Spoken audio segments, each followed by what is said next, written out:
In Southwestern Ontario, Canada, we are going live talking about understanding who we are today. I see Sheila Santini. Nice to see you this morning. Anybody else that's going to be jumping into the chat, just drop your name. Let me know where you're from. And I really want some feedback on this segment. My man, Derek Bixler, has a great YouTube channel. He actually profiles agents in different communities across North America. And think about that from a design perspective. That's a great channel to do referral business while doing something you're passionate about. I know he loves extreme sports and all kinds of integrating life and passion by design, right? So Ram just did a segment on Breakfast with Champions, really talking about the branding aspect of understanding who you are. I'm going to go down a bit of a different road. Today, I'm going to talk about what it took for me to understand who I am. And to be quite honest with you, it's still a work in progress. Every day I wake up, I'm still trying to figure out more and more who I am and refine what my life should be by design and how I can best serve my purpose. Sometimes I've made big changes in the direction that I'm heading, and I continue to do so. I see Dora Marie and I see Lolita E. Walker. I loved Lolita's segment yesterday on Breakfast with Champions. Again, if you're on YouTube watching this, head over to Clubhouse, follow Breakfast with Champions, the Millionaires Breakfast Club. Amazing group of entrepreneurs and people that are just sharing tips of how they got to where they got. We meet every morning from about 5 to 11. There's some incredible speakers. I've met Seth Godin. I know they ran a room where Ashton Kutcher popped in. There's so many other people that have been on this application that I've learned from. But today we're talking about understanding who we are. So I'm going to read you something first.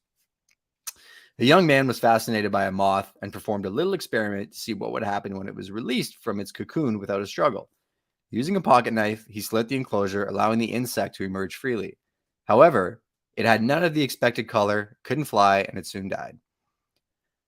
As he thought about this, he concluded that the pressure exerted on an emerging moth is essential to its proper development. Yes, its very existence. He later learned that through the moth's struggle to free itself, its bodily fluids are stimulated and the luster develops on its wings. So too, for a Christian, life's pressure can produce positive results. A dear saint of God, almost a century old, said, "As I look back over my life, the dealings of God were bitterness at time, now sweetest, and I remember them and I understand his purpose." The songwriter put it like this: "When fierce temptations try my heart, I'll sing Jesus is mine, and through the tears at times may start, I'm singing all the time." Most of us confess we find it difficult to sing in times of sorrow, suffering, and trial. Yet, if we understood that God has a reason for either ordering or allowing every pressure we face, rejoicing would more readily flow from our hearts. Bitter disappointments, painful suffering, and shattering sorrows, if accepted in faith, can be means of strengthening our character. What peace is ours when we learn to praise him for the pressure. The Lord examines the righteous, but the wicked who love violence he hates with a passion. You know, I don't share that because I'm going to jump on a soapbox and say, have you heard the good news? But I think that message speaks to quite a few people. I think of the pressure that I've experienced in my life, and at times trying to be adverse to the pressure and hide from it and seek comfort never, ever led to growth. I think about understanding who I am, and I go back to that exact quote. And I'm like, well, who I am is more a result of the mistakes I've made probably than anything else, right? It has a lot to do with people opening doors and me having to walk through them and then having another door smack right back in my face and, you know, having to push through and push through and push through. So trying to be a little bit strategic, I'm going to break this down into a few categories. And this is the structure that I like to try and live by of how I frame everything in my life. So it starts with faith, then it goes to fitness, family, fun, finances, in that order. I've done entire segments on breaking down all the components of those and how I fit those into my calendar and how I stack them and try and use them to grow. The reason that it's in that order, if my mind's not right or my heart's not right with God personally, I'm not in a position to really conquer the day. I'm being drawn into the world and I'm focusing on the wrong things. Fitness before family seems a little weird. My wife still gives me a hard time about that one, but it's putting your oxygen mask on before you put on your neighbors, right? So if I don't take care of my mind and my body, I can't protect my wife and daughter, right? If I don't take care of this and a bear comes in the house, not that I could kill a bear, but I would try, I couldn't protect them, right?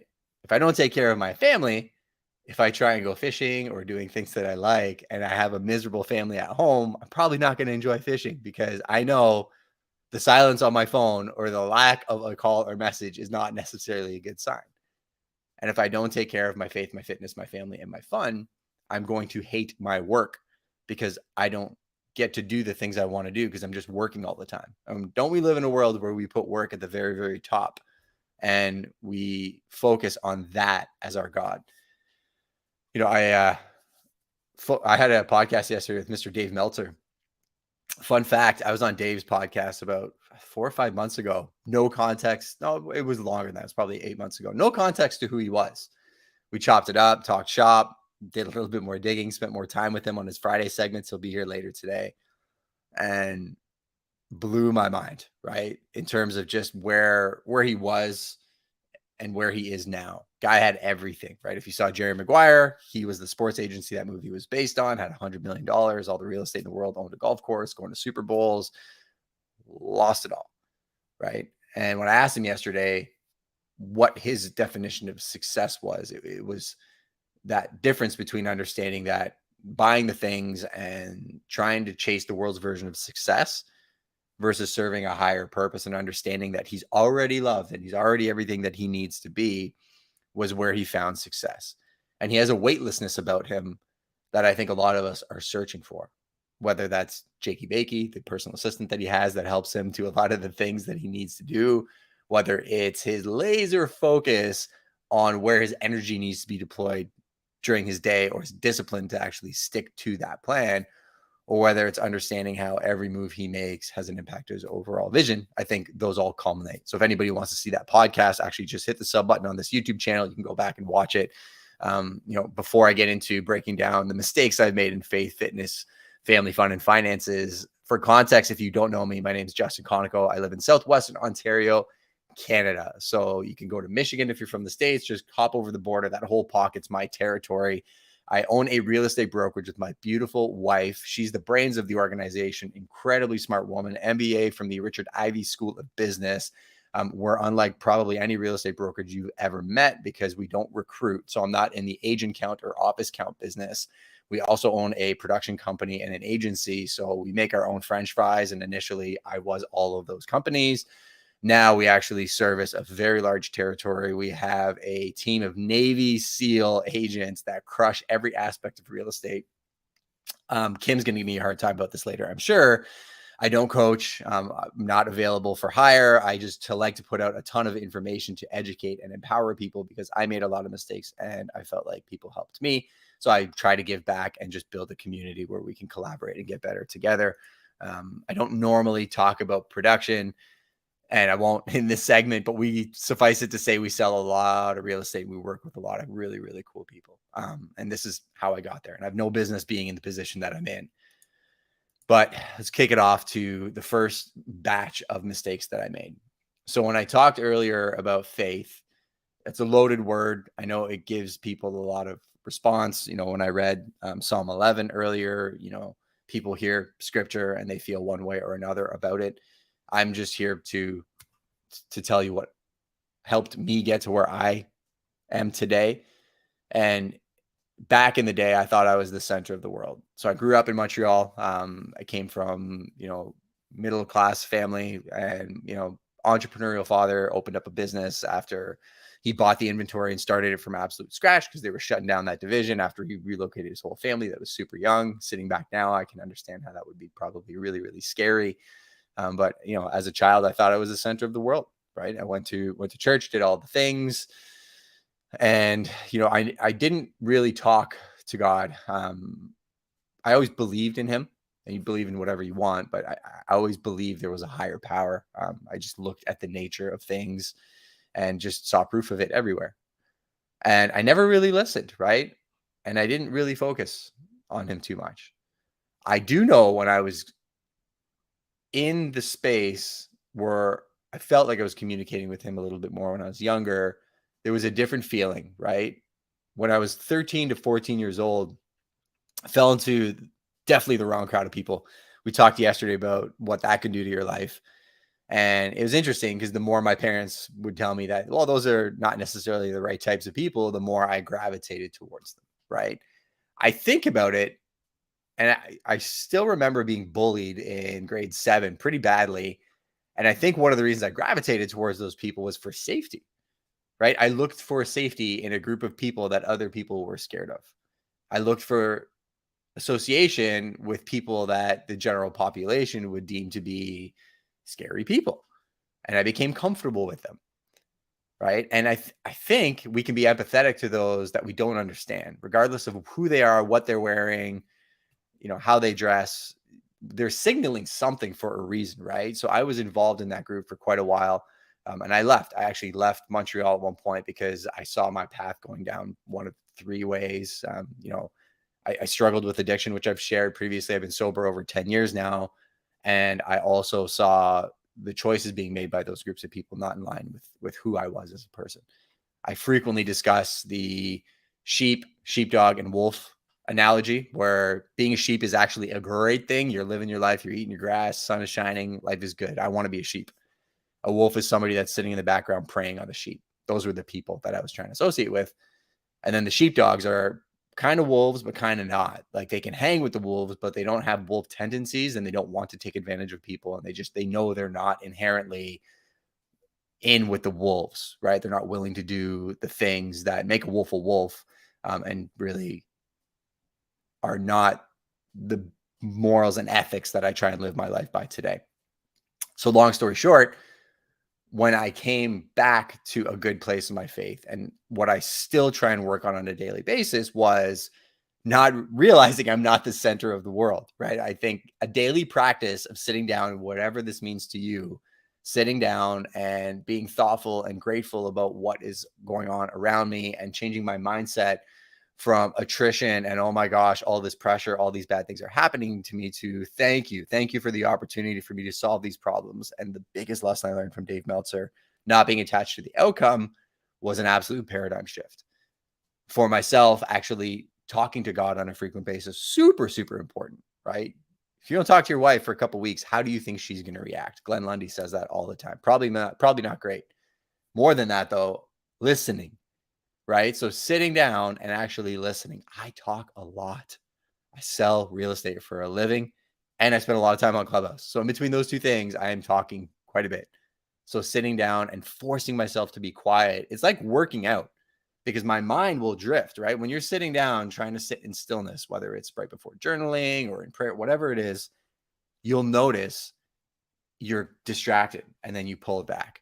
And then maybe you're not distracted for 15 seconds, and then you get distracted again and you pull it back.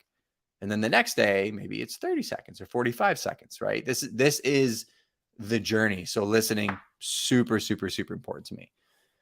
The fitness component of it. So after the faith component of it, and realizing that, okay, I got to structure this on a daily basis, and I can talk for an hour just about that, about what I can do in my life to maintain that component of my life. Then it would be moving into my body. Right. So really quick mistakes that I made over the years was I never had a trainer. Right. So I would just go in, always did athletics. I did martial arts. I did sports when I was a kid. And, I would just go in and I would push as hard as I could. And then when I was probably 17, I'd start going to the gym. And if there's any fitness trainers in here, I know Monica's in the room as well. She would have shooken her head at how I would squat and how I would deadlift and how I would do the Muscle Beach type workouts at the gyms, with absolutely no guidance, putting far too much weight on, and I'm sure damaging my body over the years. I also wasn't consistent, and I didn't have a program, right? So I didn't really have structure or an understanding of how the body works, how it adapts, how you need to change your training regimens on a regular basis, because you will plateau, because the bodies are incredibly adaptive. Think about a power lifter that all they do is power lift. Amazing what a human body can do. Throw that guy on the mats with a blue belt in jiu-jitsu, he'll get wrecked, and he won't have the conditioning necessary to last probably more than 30 to 45 seconds. But then throw somebody that does jiu-jitsu 24/7 on a marathon course, and they'll get crushed, because again, they don't have necessarily running conditioning. So really understanding the programming and the consistency of the programming was very, very important to me. But fitness is also broken down into a few other components: mental health, strength and conditioning, recovery, and then I think of activities as well. So from a mental health standpoint, it was really when I got my faith right that the rest of that kind of culminated. I started figuring out who I was. But also making sure that I'm communicating with other people and being vulnerable in my circles. So my wife, my best friends, the people that I work with, the people at Breakfast with Champions, apparently 184 people that I may or may not know, and being honest about who I am. To Ram's segment earlier really led me to feeling weightless. Like I said earlier, Lolita, right? When I just started telling the truth about who I was, my mental health really did shift into a place of power versus a place of fear. One thing that I've shared in this room a couple times before is I need a full-blown hip replacement. I was diagnosed at 33. I just turned 40, and I'm due for it within the next year. So not a common occurrence for somebody my age, but from a fitness perspective, I also did some research into what I needed to do to optimize my life so that I could play with my daughter, protect my wife, and be the man that I want to be. So from a fitness perspective, hiring the right trainers, doing a ton of education and learning and programming, very, very, very important in terms of optimizing my life. These same components will work for everything, for work, for family, for faith, for whatnot. I want to jump back into family for a second. So we're talking about mistakes that I've made that have led to being the person that I am today. The faith, the fitness portions that covered, the family portion, still work in progress, still trying to be the best version of who I can be. I'm sure I'm not perfect. And I don't want to do this segment and give you the impression that I am, but I want to give you the path that I'm on and what I'm doing to adjust. And if you think I'm talking to you, maybe I am, but I think when I do these segments, I'm reminding myself more than I'm actually talking to anybody else. So I'm talking to myself as much as I'm talking to anybody else. So it comes to family, I realize there's no instruction manual. No instruction manual when you walk down the aisle, or whether you walk down the aisle or not. No instruction manual if you have a child. They give you a baby. They're like, here you go. And it's interesting because I fell into a trap that I think a lot of men will fall into, where I was just like, okay, I'm the hunter.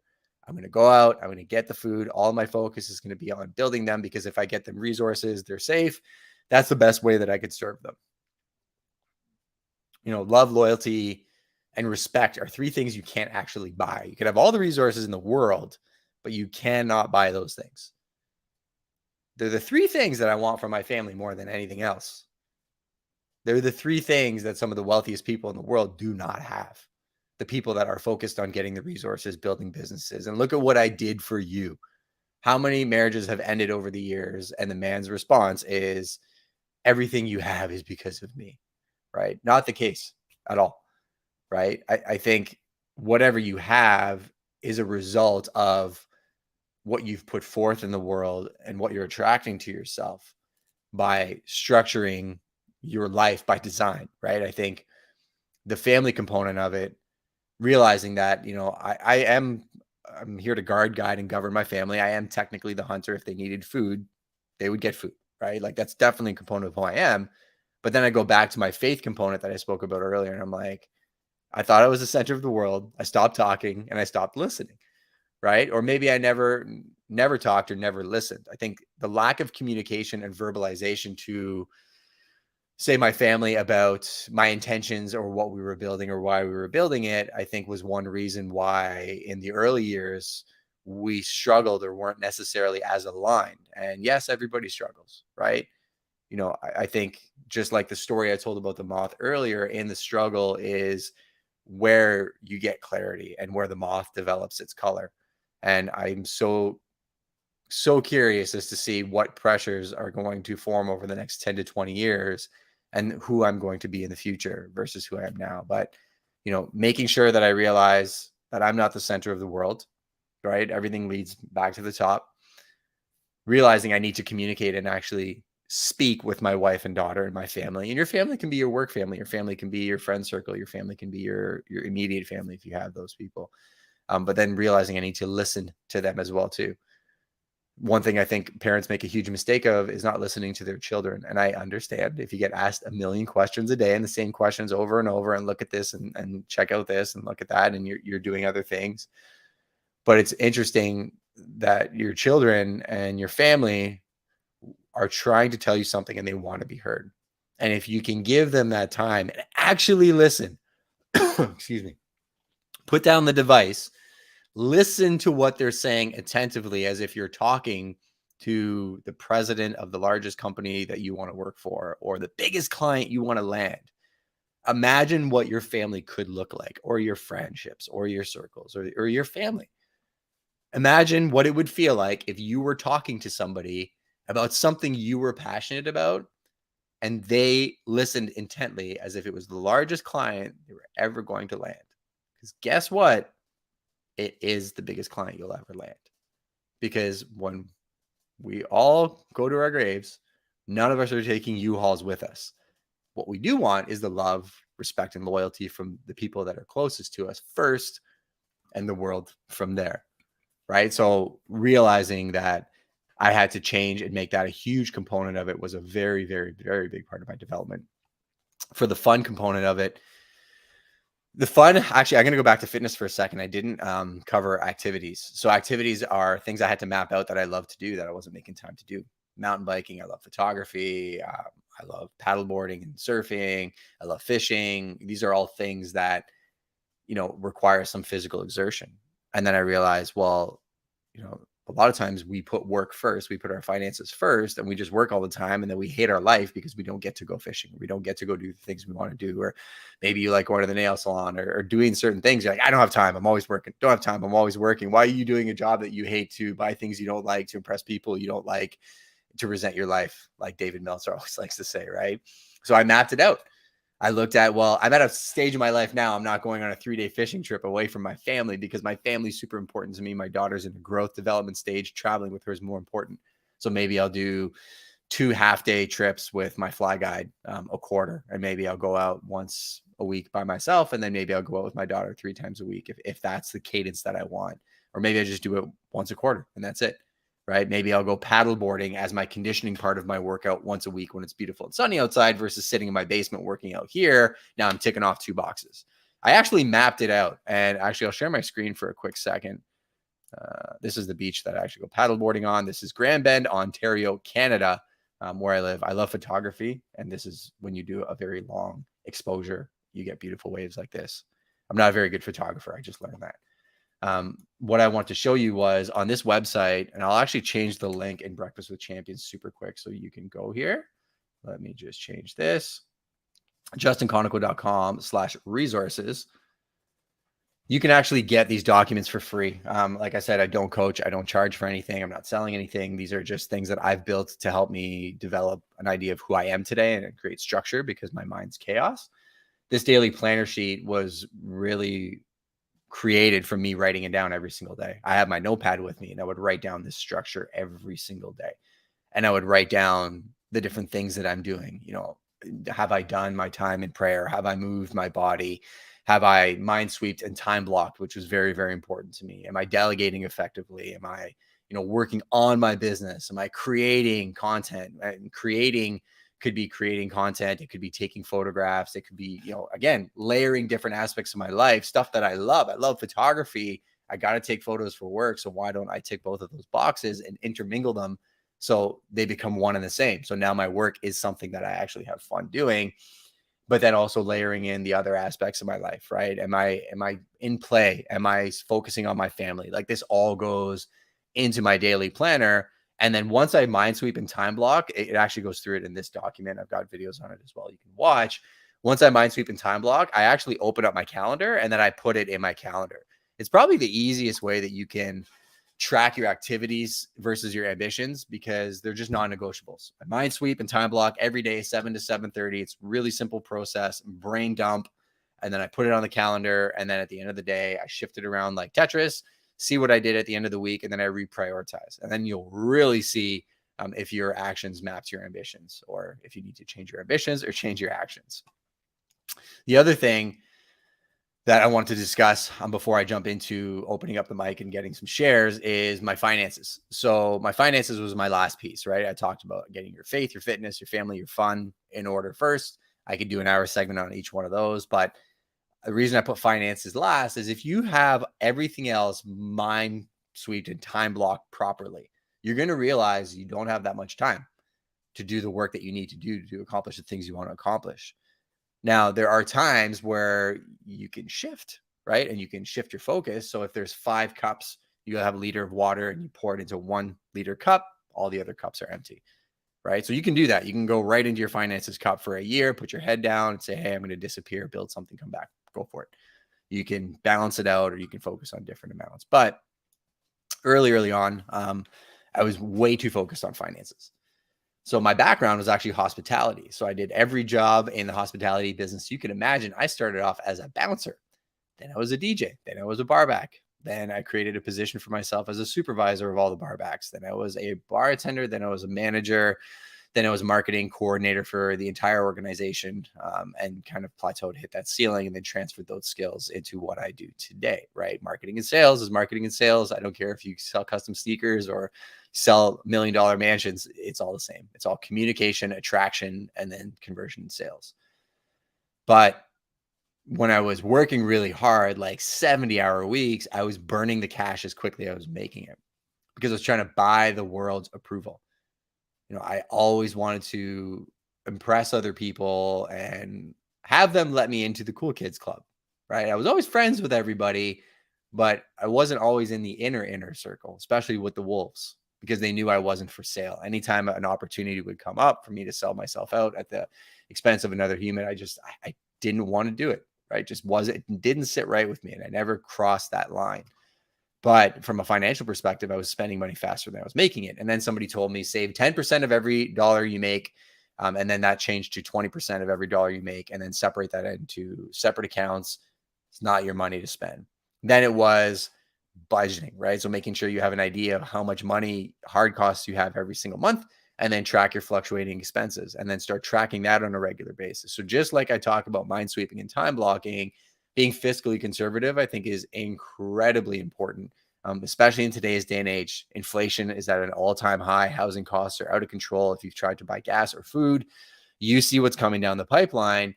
Something that I'm still struggling with and I'm not very good at is tracking the financial literacy piece of things. I married my CFO. So Shannon, my beautiful wife, is the chief financial officer and runs very good margins. She's on top of it, and she gives me a hard time about spending money. I spend money to make money. So there's always a dichotomy there. But we're constantly trying to set meetings so that we're touching base once a week. We're touching base once a month. We're touching base once a quarter. And we're doing a snapshot of our financial health. Because just like your mental health and your fitness, your financial health is integral to how you're going to be able to deploy those resources in those other items. Sorry, I'm just got a hot mic really quick. If you're new to this live stream, we're live on YouTube and Clubhouse at the same time. So if you're on YouTube and you're confused, it's because there's a really cool audio app called Clubhouse, and we're live streaming into Breakfast with Champions at the same time. So now if I culminate all of those things, right? The faith, fitness, family, fun, finances, and I have a structure of those items, well, it leads to who I am. And I think that was the crux of this entire conversation. It's like, who are you? I think about who I was, and then I think about who I thought I was when I started the company, and I think about who I am today. And the only way you get to the answer of that question is by looking in the mirror and not being afraid to write these things down and tell people the mistakes that you're making, because they don't define who you are. It's literally just the beginning.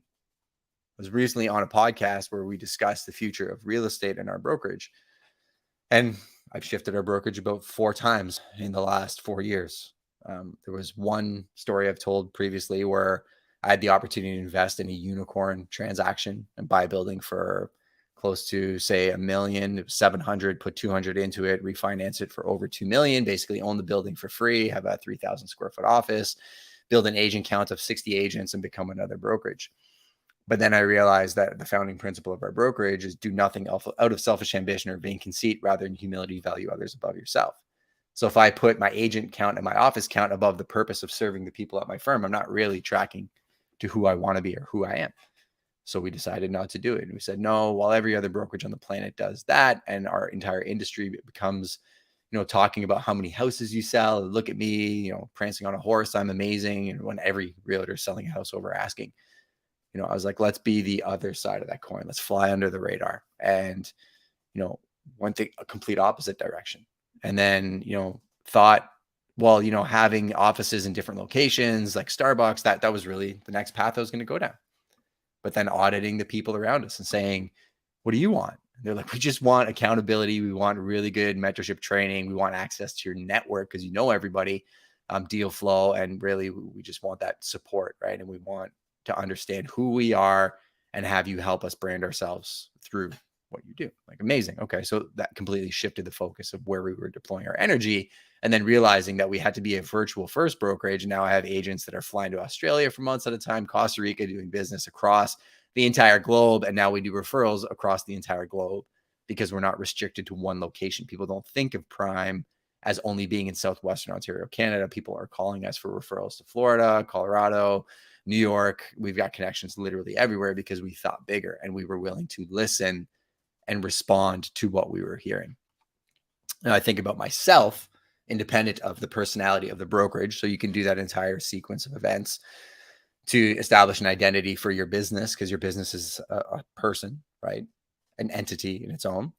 But as myself, I'm like, most people would think somebody in my position would just flip into coaching right away. And Kim, you can give me a hard time in 3 minutes about this, but I don't need to. My cup is full, right? I have abundance in my life. God's blessed us in many, many ways. And I don't just need to buy, a 60-foot boat and all these things to be happy. I need love, loyalty, and respect. That's what I'm actually searching for.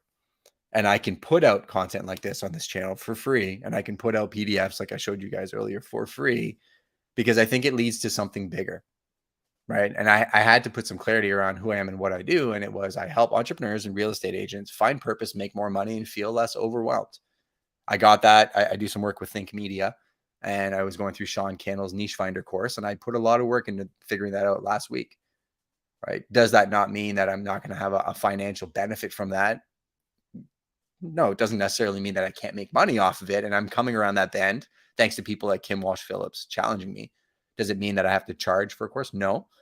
But it could mean that, you clicking subscribe on my YouTube channel as a thank you for this segment could lead to the growth that gives me more affiliate and referral opportunities with other groups. And I've had some incredible referral partners come work with us on the real estate side because they see what we're doing on the media side. I just landed a 44 home subdivision and another 20 acres of development with a builder who has an HGTV show, a Discovery Plus show, and a Netflix show. And it's relational. It came because of the content, right? So I really want to kind of wrap up my segment on that piece of, when I look at the tools that I use to establish who I am today, a lot of it was my community and the people around me. It was stop talking and listening more, and then sitting back and framing who I am, who I want to be, but then also realizing that I'm not stuck to that. Once I make that statement, the statement that I just told you, doesn't mean that in a year or 2 years, my goals don't change, right? Or that who I am doesn't shift and grow, because who I think I am today versus who I can be, I might not even know yet, because I haven't met the person who shows me the possibilities that are there for me. Because if anybody else has done it, you can do it too. For myself, I had to sit back and look at what are the tools I need to get there, and what are the implementations of those tools that I have to hold myself accountable to.